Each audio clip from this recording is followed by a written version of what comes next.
السلام عليكم حبايبي. نعمل غدا سريع سريع كده مع بعضنا بتكات توت المهندس. يلا بينا. كل الفيديو انا غسلت الفراخ وحطيتها شوحتها ورحت حاطه لها ميه بتغلي. عملت البصله تمام، وبعد ما البصله اتشوحت سقطت فيها البسله اللي احنا مخزنينها مع بعضنا تتشوح برده شويه كتار كده مع بعض. تمام، وكده هي اتشوحت. هحط القطه اللي احنا مصلصينها مع بعضينا ومفرزينها. تمام، هنحط ميه سخنه بتغلي.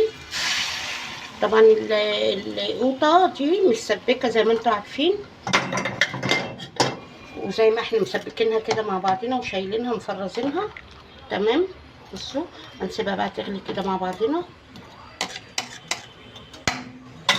هي كده ايه شربت الميه واستوت كمان اهي.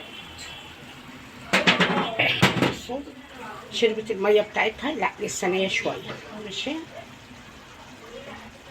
هنبتدي نحط معلقه بابريك،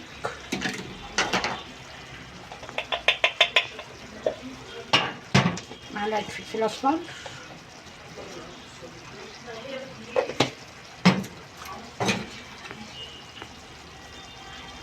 يعني ربع معلقه صغيره كزبره ناشفه. تمام، بعد كده نسقيها بعد ايه الشوربه. بسم الله الرحمن الرحيم، بسم الله الرحمن الرحيم.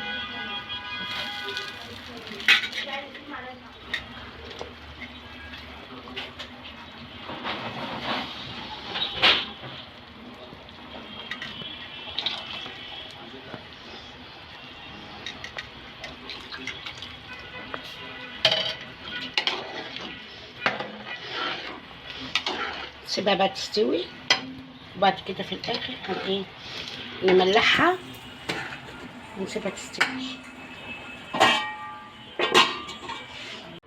بصوا حبايبي كده الصلصه فكت خالص لان انا حطيت عليها شويه ميه سخنه، طبعا شويه صغيرين عقبال بس ما الفراخ تستوي وبعدين نزود شوربه. بصوا انتوا شايفينها يا حبايبي، بصوا شوربه غليت حبايب قلبي هي مع بعض. نحط الملوخيه الناشفه، الملوخيه دي انا اللي منشفاها ومكرماها وشايلاها نضيفه. بصوا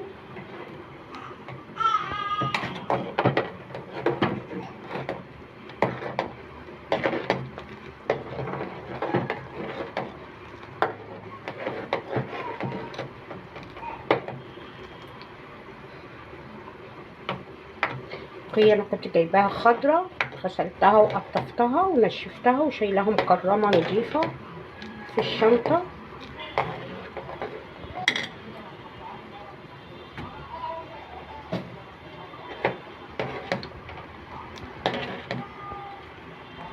تمام،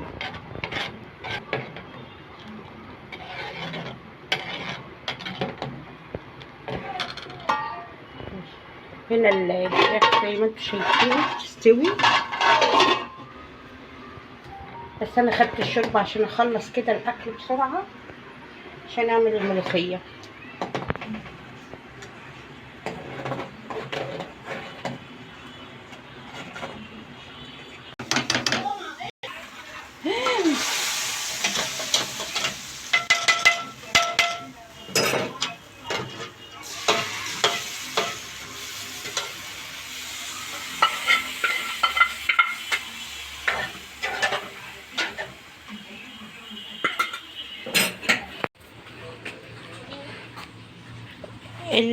الغدا خلص حبايب قلبي اهوت، وبالالف انا والشفا، ويا ريت تيجوا تتغدوا معانا ويا رب يعجبكم.